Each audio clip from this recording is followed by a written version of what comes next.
Students, आज का हमारा टॉपिक है बायोलॉजिकल मेथड।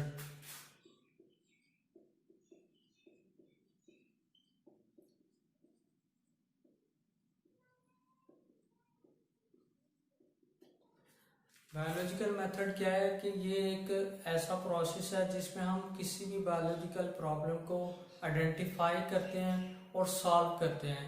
और बायोलॉजिकल मेथड में डिफरेंट स्टेप्स हैं जिसके ज़रिए बायोलॉजिकल प्रॉब्लम को आइडेंटिफाई किया जाता है और उसका सलूशन निकाला जाता है। सबसे जो पहला स्टेप है वो है ऑब्जर्वेशन।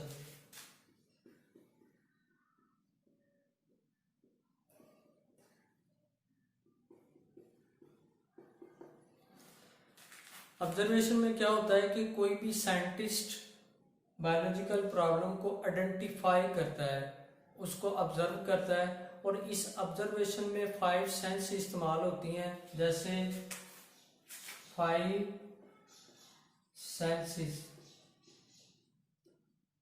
यूज्ड। 5 सेंस कौन सी हैं? हियरिंग है, स्मेल है, टच है, टेस्ट है और विजन है। ये ऑब्जर्वेशन में इस्तेमाल होती हैं बायोलॉजिकल मेथड के इस स्टेप्स में। और ऑब्जर्वेशन को भी दो फर्दर टाइप्स में डिवाइड किया गया है, क्वालिटेटिव ऑब्जर्वेशन और क्वांटिटेटिव ऑब्जर्वेशन। क्वालिटेटिव कौन से होते हैं? ये फिजिकल अपीयरेंस जैसे कलर है और इसके बारे में है। क्वांटिटेटिव क्या है? इसको नंबर्स में मेजर करते हैं, मतलब वेरिएबल्स की शक्ल में होती हैं। और ये क्वांटिटेटिव ऑब्जर्वेशन क्वालिटेटिव ऑब्जर्वेशन से ज़्यादा बेहतर होती है क्योंकि इसे हम मेजर कर सकते हैं, इसको हम माप सकते हैं। उसके बाद सेकंड स्टेप आता है बायोलॉजिकल मेथड का, जिसे हम हाइपोथेसिस कहते हैं। हाइपोथेसिस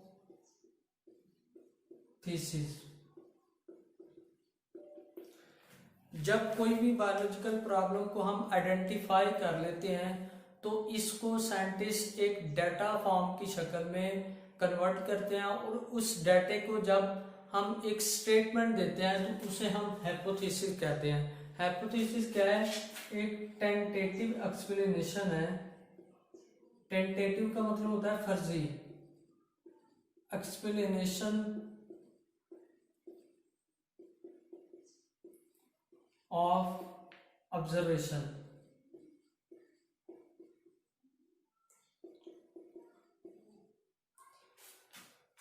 हाइपोथेसिस एक टेंटेटिव एक्सप्लेनेशन होती है, फर्जी एक्सप्लेनेशन होती है, जो कि हम ऑब्जर्व करते हैं या जो हम आइडेंटिफाई करते हैं बायोलॉजिकल प्रॉब्लम को। और हाइपोथेसिस को भी आगे फर्दर 2 टाइप्स में डिवाइड किया गया है। पहली है डिडक्टिव रीजनिंग,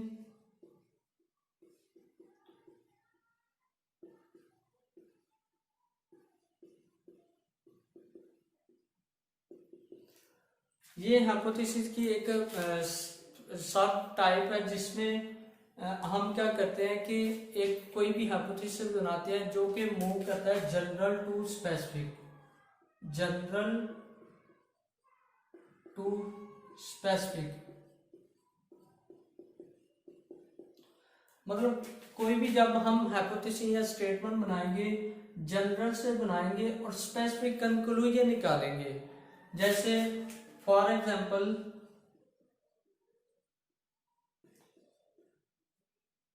और इसमें डिडक्टिव रीजनिंग में 2 वर्ड्स इस्तेमाल होते हैं एक स्टेटमेंट बनाने के लिए, जिसे हम इफ और देन। इफ जनरल से, इफ और जनरल वाली स्टेटमेंट, और देन फिर स्पेसिफिक वाली स्टेटमेंट। यहां पे हम देख लेते हैं, if we accept birds have wings,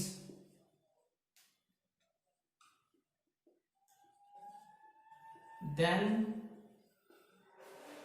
sparrow or birds। यहां पे आप देख सकते हैं कि इफ और देन 2 वर्ड्स इस्तेमाल हो रहे हैं। और if we accept birds have wing, ये एक जनरल स्टेटमेंट है। और देन स्पैरो और बर्ड यहाँ पे आके स्पेसिफिक हो गई है। और इस सारे को हम डिडक्टिव रीजनिंग कहेंगे। और ये क्या है, ये एक सब टाइप है हाइपोथेसिस की। कोई भी हाइपोथेसिस जब हम बनाते हैं तो इस चीज को हम मद्देनजर रखते हैं। उसके बाद सेकंड पे जो टाइप है inductive reasoning. Inductive reasoning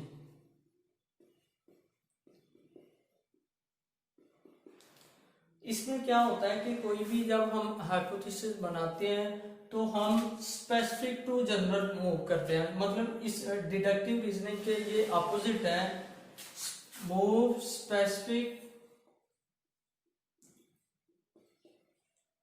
to general.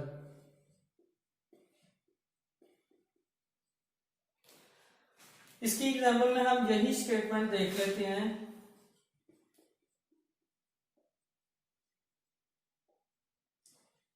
If sparrow, यहां पे स्पेसिफिक पहले आएगा, sparrow have wing then eagle parrot and crow और बर्ड्स।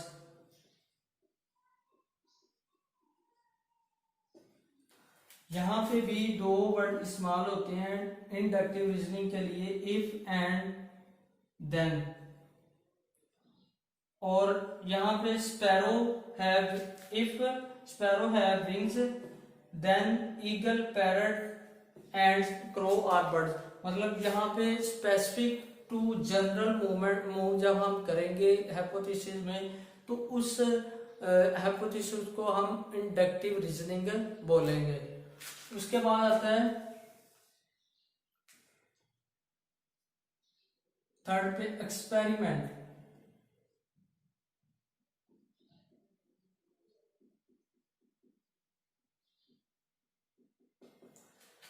कोई भी जब हम हाइपोथेसिस बना लेते हैं फर्जी तौर पे, कोई भी बायोलॉजिकल प्रॉब्लम के हम सॉल्यूशन निकालते हैं या कंक्लूजन निकालते हैं तो उसको हम एक्सपेरिमेंट प्रैक्टिकल वे में जब परफॉर्म करना पड़ता है, प्रैक्टिकल वे में उसको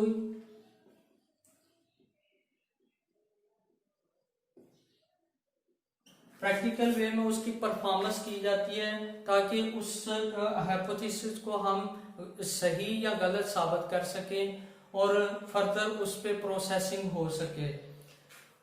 प्रैक्टिकल वे परफॉर्मेंस।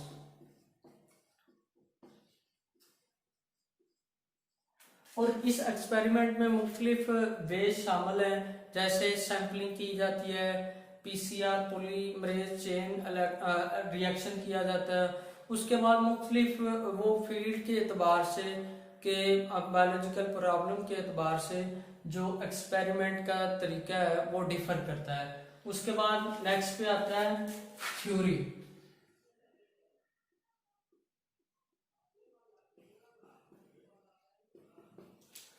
जब हम कोई भी हाइपोथेसिस बना लेते हैं तो उसको एक्सपेरिमेंट के एक प्रैक्टिकल वे में उसकी परफॉर्मेंस की जाती है और उस प्रैक्टिकल वे में अगर वो सही साबित हो जाए, वो इस हाइपोथेसिस की तस्दीक कर दे तो फिर वो थ्योरी की शक्ल इख्तियार कर जाता है। Hypothesis tested again and again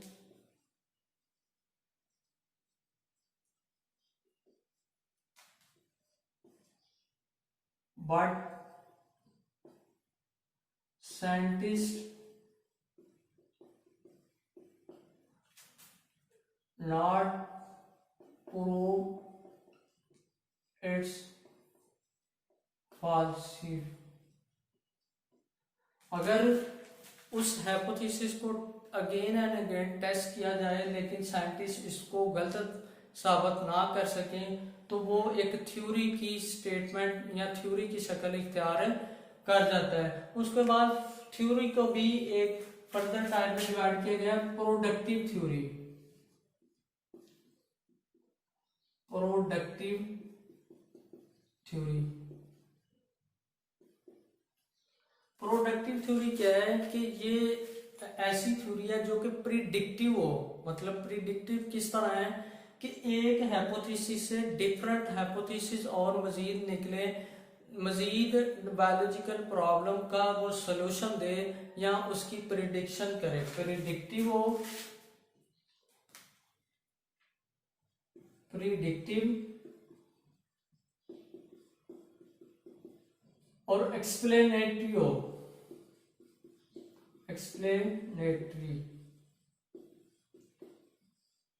predictive और वजाहत करे मुख्तलिफ टाइप के जो हाइपोथेसिस है उसके बारे में प्रिडिक्शन दे हमें। उसके बाद लास्ट में आता है scientific law.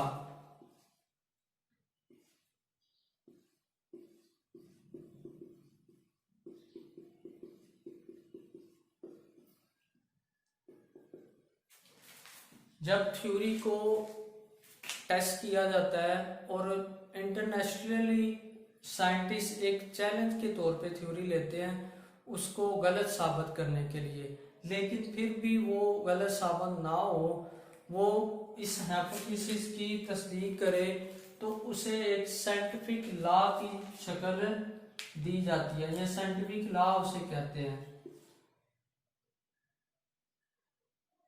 does not prove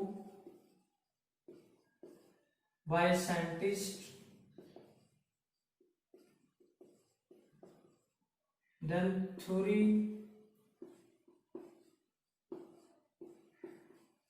becomes scientific law, scientific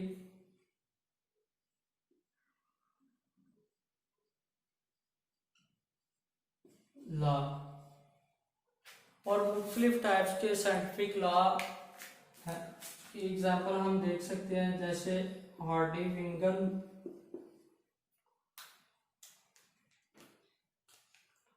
Hardy-Weinberg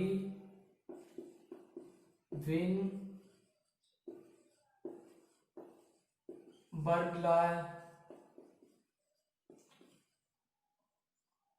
उसके बाद मेंडल लॉ है।